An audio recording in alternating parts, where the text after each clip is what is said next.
Do you know why couples counseling is so resisted?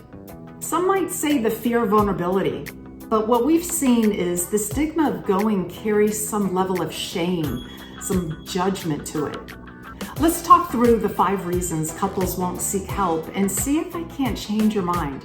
Hi, my name is Danielle West, and my husband and I help couples repair marital strife so they can get more out of life. Hit the subscribe button and ring the bell so you don't miss out when we post a video every week.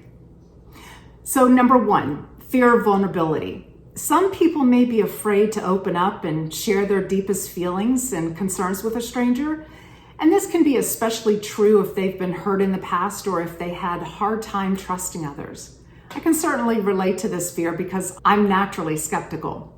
But if you've read or listened to any of Brene Brown's work, she's a leading researcher on shame and vulnerability.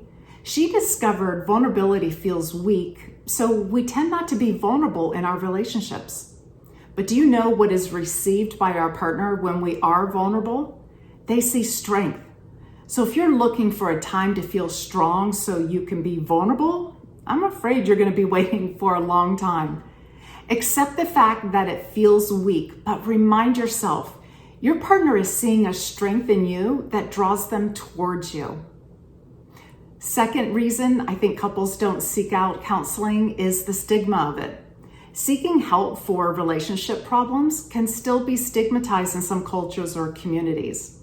People may feel ashamed or embarrassed to admit they need help and worry about being judged by others. I've always loved and embraced self-improvement books and seminars, but I have to admit when I actually had to work out these issues with my husband, it was very hard. It was one thing to read about self-improvement when I was single and not bumping into any relational issues, but it was a whole other when I was trying to work this out with him. And when we couldn't resolve our conflict and had to go to counseling, it felt like a sign of failure. But why would I expect to have all the skills when my family of origin never modeled them for me? Why did it feel shameful to seek out a relationship expert? I'm not embarrassed about hiring a personal trainer or a career coach or a financial expert. Yet we seem to have a hard time admitting we could use some relationship help communicating. See this video here on the history of why counseling has such a stigma. Number 3, denial. One or both partners may deny that there are problems in the relationship or simply downplay the severity of the issues. They may believe that they can work things out on their own or that seeking out counseling is a sign of weakness. If you're married to someone who's a minimizer, their resistance to counseling can feel very dismissive. If you don't gain self-awareness, it will always be your partner's fault. Or your spouse may sincerely think that the issues are not that severe that it needs a counselor to step in, or they believe common sense can get you through your issues. Unfortunately, common sense only continues behavior you think is normal and never applies to new ways of interacting. Number 4, power struggles. One partner may resist counseling because they fear of being ganged up on, or having the therapist take their other partner's side. They may worry that counseling will only make things worse or that they will be blamed for the problems in the relationship. Dr. Gottman, a renowned psychologist, states in his book called The Science of Trust, he asserts that the failure to trust tends to perpetuate itself. When we don't trust over time, we become less able to read other people and are deficient in empathy. He states some people are caught in a spiral that keeps them away from others, partly because they withdraw to avoid the potential hurt that could occur from trusting the wrong person. So they trust nobody, even the trustworthy.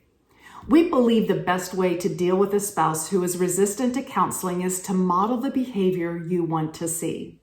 Go on your own. Invite them into a counseling session, not to participate, but to listen and see what you're working on. It's the best way to overcome perception with a big dose of reality, what it really looks like to be in counseling. And last but not least, there's obviously the financial concerns.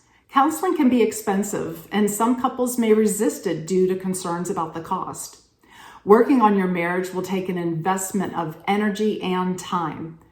Financial concerns can be a roadblock, but seek out marriage mentors, a couple who is a decade ahead of you and represents the kind of marriage you want to have.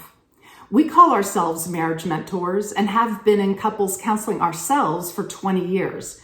We've taken the decades of lessons, decades, down into days for you. We're a bit unique in that we do charge because of the number of requests we receive.